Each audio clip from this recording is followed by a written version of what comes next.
ایک بار تمہارے ابا مجھ سے کہنے لگے، بتاؤ تو انیسہ، سوچ کر بتاؤ کہ مرد شادی کیوں کرتا ہے؟ میں تو سچ مچ سوچ میں پڑ گئی۔ پھر بولے، مہینے بعد حساب کرو تو بیوی کا خرچہ مہینے کی 4 باہر والی عورتوں سے زیادہ ہوتا ہے، لیکن مرد پھر بھی شادی کرتا ہے۔ شادی پر لاکھوں کا خرچہ اور ہمت سے زیادہ بیوی کے ٹشن پورے کر کے دکھاتا ہے۔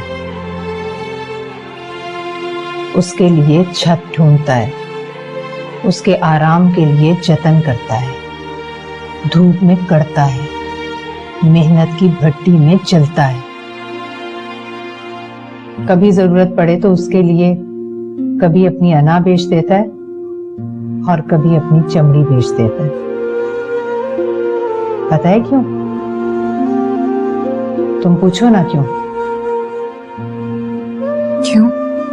کیونکہ مرد کی یہ والی عادت خدا جیسی ہے۔ اب دیکھو نا، خدا کو کیا ضرورت تھی اربوں خربوں انسان پیدا کرتا اور پھر ان کے کھانے پینے رہنے سہنے کی چیزیں مہیا کرتا، لیکن شاید ضرورت تھی اسے۔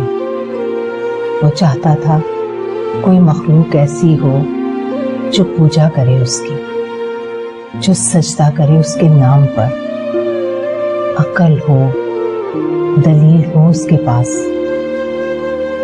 اور پھر جتنی کوئی پوجا کرے گا اتنا ہی خیال رکھے گا اس کا۔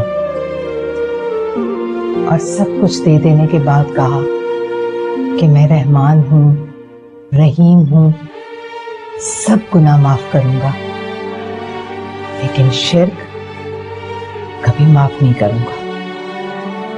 تو بیٹا، خدا نے اپنی یہی عادت مرد کے خون میں ڈال دی۔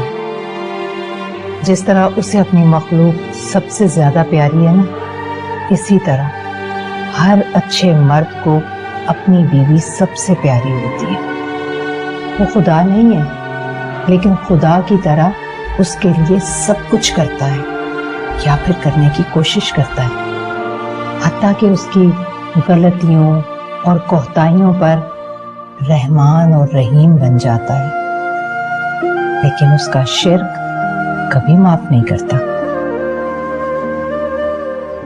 یہ سب مجھے کیوں بتا رہی ہیں آپ؟ مجھ میں اور تجھ میں بس یہی فرق ہے بیٹا۔